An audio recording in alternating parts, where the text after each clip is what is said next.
ಗಾಳಿ ನೋಡಿ ಯಾವ ಊರಿಂದ ಯಾವ ಹೋಗುತ್ತೆ?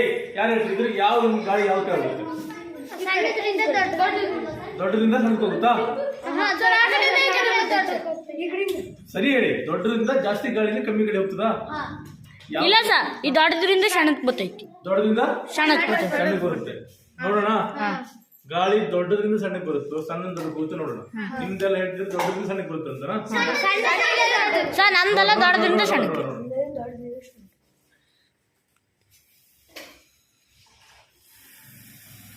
ಏನಾಯ್ತು? ಸಣ್ಣದ್ರಿಂದ ದೊಡ್ಡಕ್ಕೆ ಹೋಯ್ತು. ಸೊ ಒತ್ತಡ ಸಣ್ಣದ್ರಲ್ಲೇ ಜಾಸ್ತಿ ಇರುತ್ತೆ, ಗೊತ್ತಾಯ್ತಾ? ನಾವ್ ಹೇಳ್ಕೊಂಡು ದೊಡ್ಡದ್ರಿಂದ ಜಾಸ್ತಿ ಗಳಿಂದ ಕಡಿಮೆ ಗಾಳಿಗೆ ಹೋಗುತ್ತಂತನಾ? ಇಲ್ಲ, ವಾಲ್ಯೂಮ್ ಕಡಿಮೆ ಆದಷ್ಟು, ಗಾತ್ರ ಕಮ್ಮಿ ಆದಷ್ಟು ಒತ್ತಡ ಜಾಸ್ತಿ ಇರುತ್ತೆ. ಇಲ್ಲೇ ಒತ್ತಡ ಜಾಸ್ತಿ ಇರುತ್ತೆ ಸಣ್ಣ ಬಲೂನಲ್ಲಿ, ದೊಡ್ಡ ಬಲೂನಿಗೆ ಹೋಯ್ತು. ಸೊ ಇದು ಒತ್ತಡ. ಸೂಜಿ ಚುಚ್ಚಿದ್ರೆ ಚುಚ್ಚುತ್ತೆ, ಇದ್ರ ಚುಚ್ಚಿದ್ರೆ ಮತ್ತೆ ಬಂತ? ಇಲ್ಲ, ಕರೆಕ್ಟ್. ಹಾಗಾದ್ರೆ ಯಾವುದು ವಿಸ್ತೀರ್ಣ ಕಮ್ಮಿ ಇರುತ್ತೋ ಅದು ಹೆಚ್ಚು ಬಲವನ್ನ ಪ್ರಯೋಗ ಮಾಡುತ್ತೆ.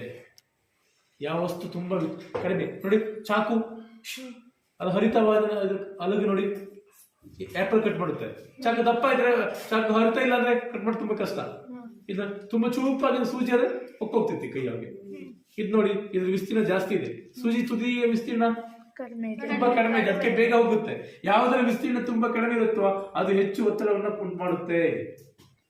ಮಳೆ ಮೇಲೆ ನಡೀತಾರೆ, ಚಿಕ್ಕ ಚಿಕ್ಕ ಚಿಕ್ಕ ಚಿಕ್ಕ ಚಿಕ್ಕ ಮಳೆ ಹೊಡೆದಿರ್ತಾರೆ, ಮುಳ್ಳು ಮೇಲೆ ನಡೀತಾರೆ, ಮುಳ್ಳು ಮುಳ್ಳು ಮುಳ್ಳು ಮುಳ್ಳು ಹತ್ತತ್ರ ಮುಳ್ಳುಗಳಿರ್ತವೆ, ಹತ್ತತ್ರ ಮಳೆಗಳಿರ್ತವೆ.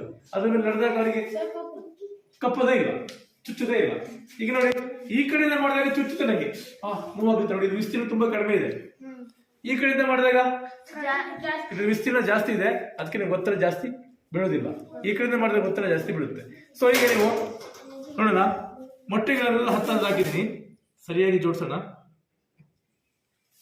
ಓಕೆ, ಈಗ ಈ ಮೊಟ್ಟೆಗಳ ಮೇಲೆ ಸರಿಯಾಗಿ ನಾನು ಕೈ ಹೊಡೆದ್ರೆ ಮೊಟ್ಟೆ ಹೊಡೆಯಲ್ಲ. ಒಂದೇ ಮೊಟ್ಟೆ ಮೇಲೆ ಹೊಡೆದ್ರೆ ಮೊಟ್ಟೆ ಹೊಡೆಯುತ್ತೆ. ಈಗ ಮೊಟ್ಟೆ ಒಂದು ದೊಡ್ಡದೊಂದು ಸಣ್ಣದಿದೆ, ಇದ್ರ ಮೇಲೆ ಯಾರು ನಿಂತ್ಕೋಬಹುದು ನೀವು ಬೇಕಾದ್ರೆ. ಮೊಟ್ಟೆ ಹಾಳಾಗ್ಬಿಟ್ಟು ಕಷ್ಟ. ಯಾರು ಬರ್ತೀರಾ? ದವನ